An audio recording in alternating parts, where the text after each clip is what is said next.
Sejam bem-vindos e bem-vindas a mais uma edição do Segurança Jurídica Brasil. O programa tem como missão dialogar com especialistas sobre as questões que são relacionadas aos dilemas jurídicos da sociedade brasileira, sempre focados em trazer informação de qualidade, de visões diversas e que deem ainda mais elementos para você formar a sua opinião. E hoje iniciamos mais uma série de discussões sobre a questão da adoção no Brasil. A ferramenta que possibilita que crianças e jovens encontrem lares adequados e saudáveis para viver está sofrendo com oscilações de interpretações por parte da Justiça e é o que indicam relatos da Organização de Apoio à Adoção Brasileira. Para conversar neste programa sobre essa questão, a gente tem a presença aqui no estúdio da Larissa Jardim. Ela é advogada, vice-diretora do GAAB-BH, que é o Grupo de Apoio à Adoção Belo Horizonte, e assessora jurídica da ANGAAD, que é a Associação Nacional de Adoção. Ou seja, uma pessoa que tem muito o que contar sobre essa realidade hoje no nosso país. Então, em primeiro lugar, seja muito bem-vinda, Larissa. Obviamente, a gente tem acompanhado relatos de casos em que a Justiça brasileira e os tribunais adotam leituras que desagradam as famílias adotantes. Queria começar falando um pouco sobre esse processo de adoção no Brasil, a realidade que a gente tem nesse momento, e queria que você falasse um pouco sobre, obviamente, a instituição e um pouco da Larissa, como é que você se relacionou com essa parte da adoção e na questão jurídica na sua vida. Bem-vinda. Obrigada. Primeiramente, eu gostaria de agradecer a oportunidade.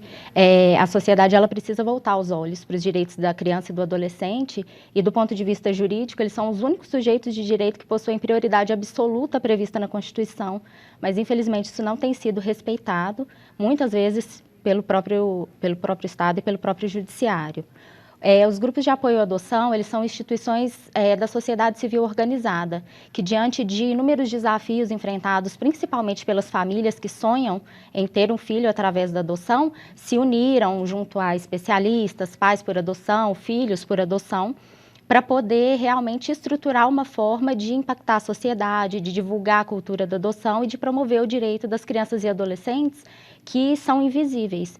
Porque, em geral, a sociedade ela não tem conhecimento sobre o grande número de crianças e adolescentes institucionalizados e nem por qual motivo, né? Existem tantas crianças privadas do convívio familiar, mas tantas pessoas também esperando na fila de adoção pelo tão sonhado filho.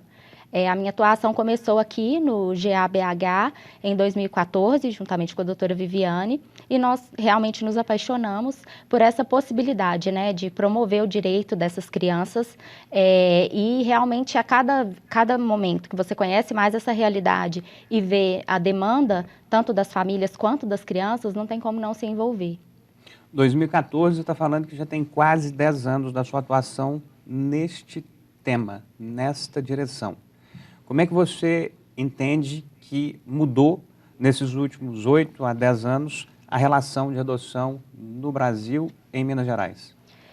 Na verdade, até voltando um pouco antes do início da minha atuação, a Constituição da ANGAAD, há mais de 20 anos atrás, foi um marco para a promoção das adoções, principalmente das adoções necessárias, e a multiplicação dos grupos de apoio por todo o país foi muito importante para que essas adoções de crianças reais, das crianças que realmente precisam de uma família, que em geral são crianças maiores, grupos de irmãos, crianças com problemas de saúde, tudo isso foi aprimorado nos últimos anos. Nós vemos uma ampliação do perfil dos pretendentes, um número maior dessas adoções. Mas, por outro lado, em algumas situações nós vemos entendimentos que eles não estão de acordo com o que preconiza a lei e a Constituição.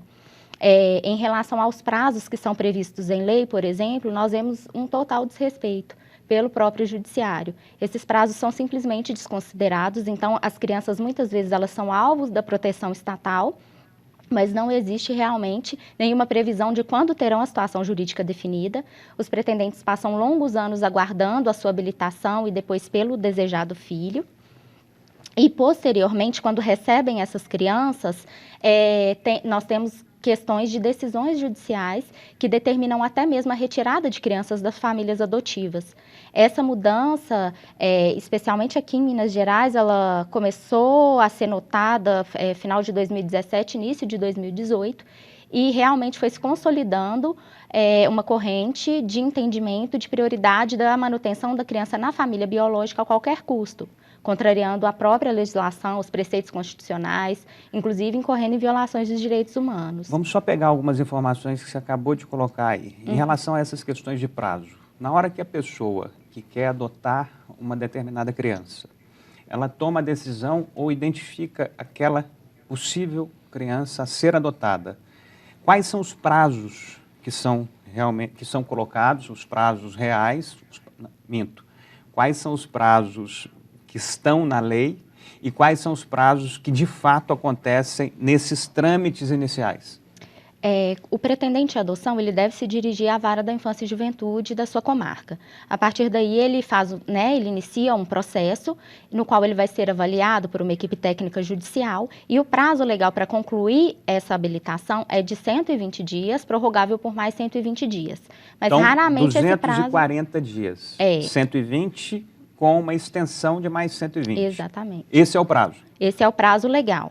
Infelizmente, ele não é cumprido, por falta de profissionais nas varas da infância, falta inclusive de varas especializadas, porque é um número ínfimo, tendo em vista a demanda. Também pela questão até mesmo de falta de capacitação da equipe técnica, ocorre uma demora em relação à conclusão dessa habilitação. Então, raramente, o pretendente ele vai estar incluído no cadastro de adoção dentro desse prazo de 240 dias. E vira o que, em média, esse tempo? Olha, assim, o parâmetro que eu tenho aqui em Belo Horizonte costuma ser cerca de 6 meses, mas em alguns casos nós sabemos de famílias que passaram aí 1 ano, um período até maior, aguardando essa habilitação. Só que a habilitação, na verdade, ela é o primeiro passo para quem deseja ter um filho por adoção. Explica pra gente, depois desse primeiro passo, quais são os outros? A família vai ser o pretendente, né? Tanto pode ser então, uma pessoa primeiro é solteira. fazer o seu cadastro, Exatamente. Ele é avaliado. Isso, o pretendente à adoção vai procurar a vara da infância da sua cidade, ele vai apresentar os documentos exigidos por lei, vai passar por avaliações da equipe técnica judicial e, depois do parecer do Ministério Público, o juiz decide sobre o deferimento dessa habilitação. O pretendente é, então, incluído no cadastro nacional e vai aguardar que surja uma criança dentro do perfil indicado. Idade, sexo, raça, enfim. Só que, na verdade, esse cadastro ele tem uma ordem cronológica.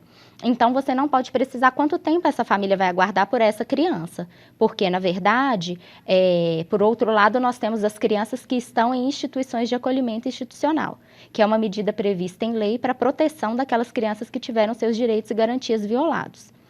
Essas, teoricamente, já estão aptas a serem adotadas. Não necessariamente. Na verdade, embora a lei preveja que existem várias medidas para que se mantenha essa criança no núcleo familiar de origem, essa é a prioridade, e a partir do momento em que a manutenção dessa criança na família biológica implique um risco, essa criança é retirada para ser acolhida numa instituição e permanecer lá por um curto período. A lei prevê que o acolhimento ele é excepcional e transitório. Qual período? Então, a lei, na verdade, ela fixa um prazo em que serão feitas avaliações de 90 em 90 dias desse núcleo familiar. Para aquelas crianças que já estão no centro de acolhimento. Isso. De 90 em 90 dias. Exatamente. E o máximo de 18 meses de acolhimento institucional. 1 ano e meio.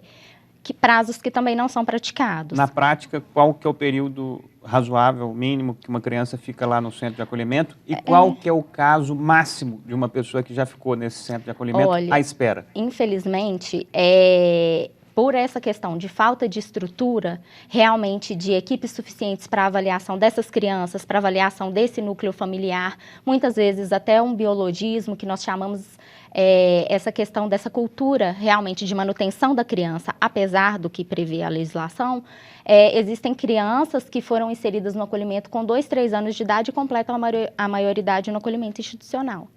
Ficam lá 15, 16 anos. Exatamente. Então, depende muito do caso concreto e da equipe que vai acompanhar. Então, pelos dados do Conselho Nacional de Justiça, menos de 10% das crianças que estão hoje numa instituição estão disponíveis para adoção. As outras realmente estão nessa fase de avaliação, se elas irão retornar para a família biológica ou serão encaminhadas para adoção. Por exemplo, num caso desse em que a pessoa fica lá durante 12, 15 anos, o que é feito dessa criança ao longo, o que é feito com este ser humano ao longo deste período, que seriam de até 18 meses e viraram 18 anos? O que essa criança fez? Ela estudou, ela se formou, qual que é a situação dela dentro de um centro de acolhimento como esse? O acolhimento, ele é uma medida para proteger essa criança e para a implementação de todos os direitos. Só que, infelizmente, uma instituição ela não tem uma estrutura familiar que é onde a criança pode ter o seu pleno desenvolvimento, convivência familiar e comunitária. Então, essas crianças, elas estão inseridas na escola, elas têm os tratamentos de saúde dentro das possibilidades ali, né, de fornecimento dos órgãos públicos respeitados. Só que, de todo modo, não é o mais adequado. Existem vários estudos que falam dos danos do prolongamento do acolhimento, das dificuldades que essa criança vai vir a ter em relação à socialização. Nós temos que destacar que nós estamos falando de crianças e adolescentes que já sofreram danos gravíssimos, porque eles foram retirados depois de um longo período de tentativa de manutenção na família biológica. Essa retirada já é um trauma. Essa criança ela é inserida nesse contexto de acolhimento, que é um contexto de solidão, que é um contexto no qual ela acaba sendo penalizada, sendo que ela é a vítima, e não há previsão de uma definição da sua situação jurídica. Nessa etapa, existe padrão de idade mínima e idade máxima? Na verdade, tudo depende realmente do caso concreto. Então, o prazo de avaliação da manutenção do acolhimento daquela criança vai depender realmente do histórico e dos encaminhamentos que serão feitos.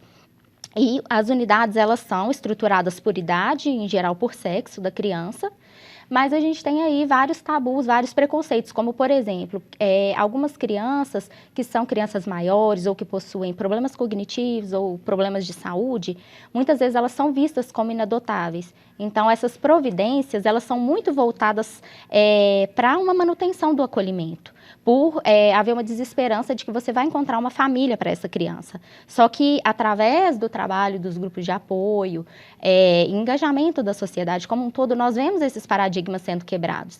Então, essa desesperança, talvez ela até fundamente muito desses retrocessos que nós temos visto.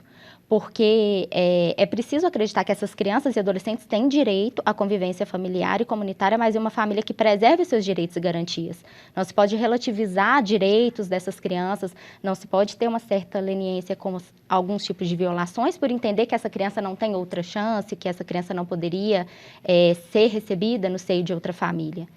Então, esse é um problema muito sério, porque muitas vezes essas crianças não são trabalhadas nem para ir para uma nova família, nem para uma emancipação, por uma cultura mesmo muito arraigada em relação à manutenção dos vínculos biológicos a qualquer custo. Larissa, em primeiro lugar, te agradecer pela presença aqui conosco e por estar abrindo, por estar informando tão bem em relação a essa questão de adoção aqui no programa Segurança Jurídica Brasil. Eu vou pedir alguns segundos para que a gente faça um breve intervalo e volte com o Segurança Jurídica Brasil, clareando para as pessoas cada hora mais, cada informação mais sobre a questão de adoção. Eu acho que é um tema mais do que importante. A gente vai focar nessas próximas 3 edições, além dessa, a gente tem mais 3 edições 100% dedicadas a falar sobre a questão da adoção. A gente volta daqui a pouquinho com a Larissa, da associação que responde, que acolhe as pessoas que estão disponíveis, que estão buscando a adoção. Daqui a pouquinho a gente volta.